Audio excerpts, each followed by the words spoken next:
One तो आज हम समझेंगे वर्चुअल मेमोरी क्या होती है। If memory do not have more space for new process then we have to use virtual memory. अब देखते हैं वर्चुअल मेमोरी होती क्या है, यूज़ क्या होता है और क्यों हमें वर्चुअल मेमोरी की ज़रूरत पड़ी।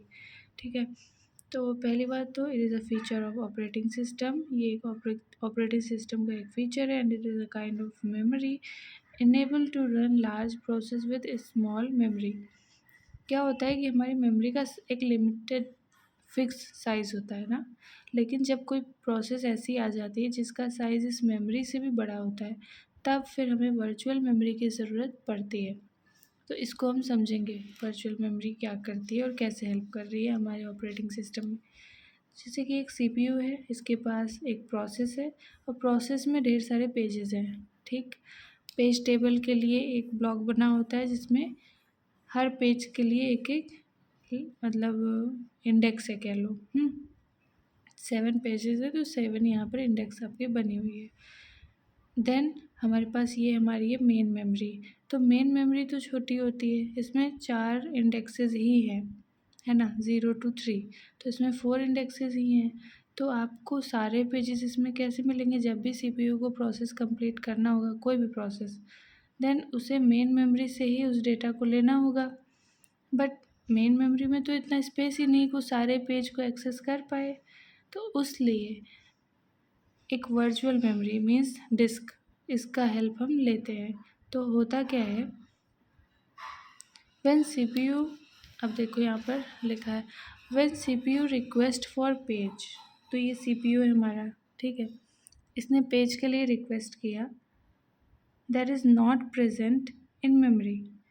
ऐसे किसी पेज को हम रिक्वेस्ट कर रहे हैं जो कि इस मेमोरी में नहीं है, then it is called page fault. जब सीपीयू किसी पेज को मांगेगा और वो पेज यहाँ नहीं है, यहाँ पर तो सारे आ भी नहीं सकते, तो उसको कहेंगे पेज फॉल्ट, है ना। अब ये पेज टेबल का क्या काम है, क्योंकि ये तो डायरेक्ट इसी से मिल रहा है। पेज टेबल क्या करता है, सीपीयू का काम थोड़ा आसान कर देता है। पेज टेबल में लिखा होता है कि कौन कौन से वैल्यूज़ हमारे मेमोरी में हैं। 3, 1, 0 एंड 2।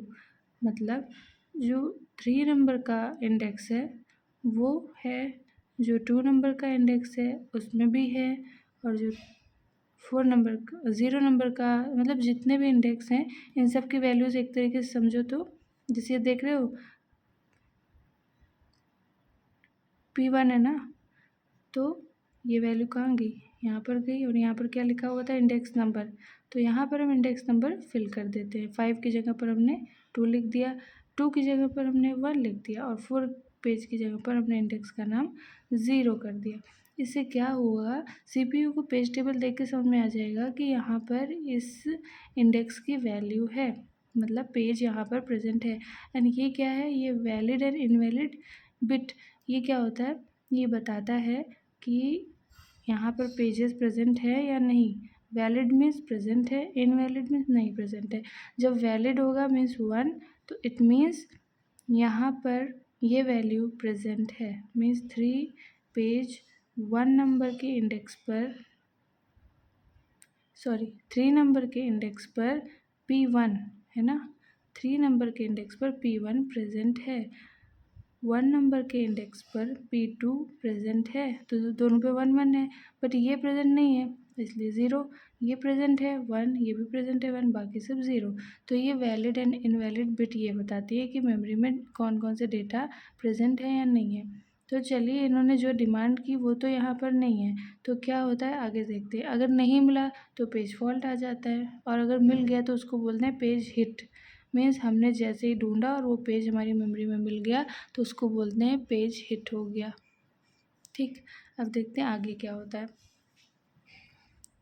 देन डिस्क, यानी कि हमारा जो वर्चुअल मेमोरी है, देन डिस्क और secondary memory put the requested page in memory. तो क्या करता है वो, जो रिक्वेस्टेड पेज होता है वो हमें मेन मेमोरी में नहीं मिला, तो डिस्क क्या करता है उस रिक्वेस्टेड पेज को मेन मेमोरी में ट्रांसफ़र कर देता है। इसके हिसाब से क्या हुआ कि हमारे हिसाब से यहाँ पर जगह तो कम है, बट हमें जो चीज़ की भी रिक्वेस्ट आएगी वो रिक्वेस्ट तो हमें फुलफ़िल करनी पड़ेगी। तो उसमें क्या होता है, ये बाकी बची हुई चीज़ें ये रखता है। देखो जो डेटा यहाँ नहीं है उसको सेकेंडरी मेमोरी या फिर वर्चुअल मेमोरी ने रख लिया है। जैसे ही डिमांड आती है वो यहाँ से यहाँ पर इस पेज को भेज देता है, यानी कि सेकेंडरी से या वर्चुअल से मेन में भेज देता है और किसी एक को रिप्लेस कर देता है। रिप्लेस करने के लिए हम पेज रिप्लेसमेंट एल्गोरिदम का यूज़ करते हैं। तो यहाँ से किसी एक को हटाकर वो जो डिमांड की गई उस पेज को यहाँ पर रख देते हैं और फिर सीपीयू उस प्रोसेस को ले लेता है। यही चीज़ यहाँ पर है। If no space available in main memory then it replace one of any page from memory by page replacement algorithm. ठीक, तो वर्चुअल मेमोरी ने क्या किया कि मेमोरी का स्पेस कम था तो उसने कहा कि हम रख लेते हैं उन पेजेस को जिसको आप नहीं रख पाते हो, लेकिन जैसे ही डिमांड आएगी आप मुझे बताना, मैं वो पेज आपको तुरंत प्रोवाइड कराऊंगी। ये हो गया ना सिंपल लैंग्वेज में। अब डिमांड पेजिंग क्या होती है? डिमांड पेजिंग वही है, सीपीयू ने क्या किया, डिमांड किया। When demand occur then page will send in main memory. जैसे ही डिमांड आई, इनके पास नहीं था तो वर्चुअल मेमोरी ने क्या किया, तुरंत इसके पास वो पेज सेंड कर दिया, रिप्लेस करके फटाफट काम किया। और उसी को कहते हैं डिमांड। जब डिमांड होगी तभी हम मेन मेमोरी में डेटा भेजेंगे। जब तक सीपीयू नहीं कहेगा कि उसको P7 चाहिए तब तक हम P7 को मेन मेमोरी में नहीं भेजेंगे, जो है वही रहेगा। Page hit means page available after page fault. हाँ, तो अगर पेज फॉल्ट आया मतलब कि यहाँ पर जब नहीं मिला पेज तो हम समझ गए हैं कि यहाँ से इसको ट्रांसफ़र करेगा। तो ये बीच का प्रोसेस करता कौन है? तो ये बीच के प्रोसेस को जो हम कह रहे हैं कि वर्चुअल से ये चला गया हमारा मेन मेमोरी में डेटा, उसको कंप्लीट कौन करता है? एक्चुअली उसे after page fault trap occur, एक ट्रैप आ जाता है। ट्रैप मतलब कॉन्टेक्स्ट स्विचिंग, मतलब कि एक को ना भेज के हमने कुछ देर के लिए दूसरे डेटा को भेज दिया। Trap occur then control of user interrupted and now OS have control. उसके बाद क्या होता है, जो यूज़र के पास अभी तक कंट्रोल था हर चीज़ का, वो ऑपरेटिंग सिस्टम तुरंत उस कंट्रोल को संभाल लेता है कि डेटा नहीं मिल रहा है, अब मुझे ही कुछ करना पड़ेगा।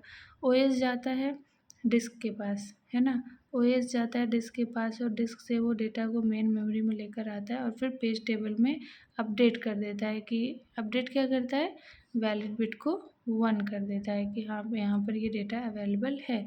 तो ये जो प्रोसेस हुआ, मतलब अगर आप डायरेक्ट देखो तो हाँ वर्चुअल से वो डेटा जाकर आपके मेमोरी में आ गया, बट वो हुआ कैसे, किसने किया?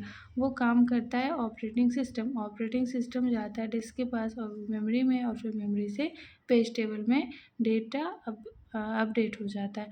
तो ये था वर्चुअल मेमोरी का कॉन्सेप्ट। आई होप आपको समझ में आया होगा।